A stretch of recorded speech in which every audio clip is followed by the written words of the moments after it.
छठ पूजा की उत्पत्ति भारत के बिहार, झारखंड और छत्तीसगढ़ राज्यों और नेपाल में हुई थी, लेकिन अब इसकी लोकप्रियता न केवल उत्तर और पूर्वी भारत में, बल्कि दुनिया भर में फैल गई है। 4 दिनों तक चलने वाले इस उत्सव में इतनी भीड़ उमड़ती है कि शहर और राज्य के अधिकारियों को अक्सर विशेष व्यवस्था करनी पड़ती है।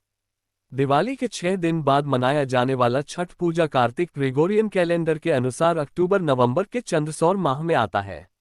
इसे अक्सर सौर त्योहार कहा जाता है क्योंकि मुख्य देवता सूर्य है। इसे सूर्य षष्ठी व्रत कहा जाता है, जिसमें छठ शब्द षष्ठी या अमावस्या के छठे दिन से आता है। देवी छठी माई उषा, जिन्हें सूर्य की पत्नी कहा जाता है, श्रद्धा और पूजा का एक महत्वपूर्ण स्थान रखती हैं। दिलचस्प बात यह है कि यह उन कुछ सौर त्योहारों में से एक है जो सूर्योदय के बजाय सूर्यास्त से शुरू होते हैं। लेकिन छठी माई कौन है? जैसा कि नाम से ही जाहिर है, इस कहानी में 6 एक महत्वपूर्ण तत्व है। ब्रह्मवैवर्त पुराण के अनुसार जब ईश्वर ने सृष्टि की रचना की तो उन्होंने पुरुष और प्रकृति के द्वैत की भी रचना की। फिर प्रकृति को कई तत्वों में विभाजित किया गया, जिनमें से छठा भाग छठी षष्ठी है। इन्हें देवसेना कहा जाता है। पुरस्कार विजेता मधुबनी कलाकार प्रद्युम्न कुमार, जिन्होंने छठ पूजा पर गहन शोध किया है, कहते हैं, छठ पूजा कोई लिंग विशिष्ट त्योहार नहीं है, बल्कि पारंपरिक और सामाजिक रूप से महिला केंद्रित रहा है। आंशिक रूप से इसलिए भी क्योंकि छठी माई को बच्चों की रक्षक देवी कहा जाता है, जो उनकी दीर्घायु और अच्छे स्वास्थ्य को सुनिश्चित करती हैं। देवसेना बच्चों से जुड़ी हुई थी।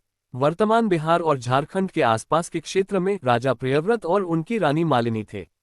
उनकी कोई संतान नहीं थी और उन्होंने पुत्र कामेष्ठी यज्ञ, देवताओं से पुत्र प्राप्ति के लिए प्रार्थना करने का एक अनुष्ठान किया, जिसके दौरान हवन कुंड से खीर का एक कटोरा प्रकट हुआ। रानी ने खीर खाए और गर्भवती हो गईं। हालांकि बच्चा मृत पैदा हुआ। दुखी होकर वह आत्महत्या करने के लिए नदी की ओर दौड़ी, तभी एक महिला प्रकट हुई और उन्हें रोक दिया। खुद को देवसेना षष्ठी बताते हुए उन्होंने रानी से संतान प्राप्ति और उनकी सुरक्षा के लिए उनकी और सूर्य देव की पूजा करने को कहा। रानी मालिनी ने वैसा ही किया और जल्द ही उन्हें एक संतान की प्राप्ति हुई। तब से छठ पूजा की प्रथा शुरू हुई।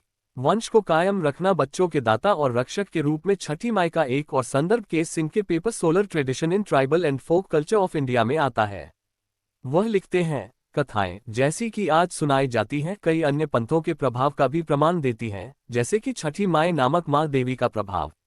छठ पर माँ देवी पंथ का प्रभाव बाद में दिखाई दिया होगा। इसे मिथकों के माध्यम से समझाया गया है।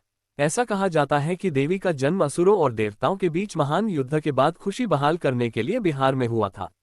वह बच्चों की दाता और उनकी रक्षक हैं। वह पुत्र प्राप्ति का वरदान देकर वंश को कायम रखती हैं।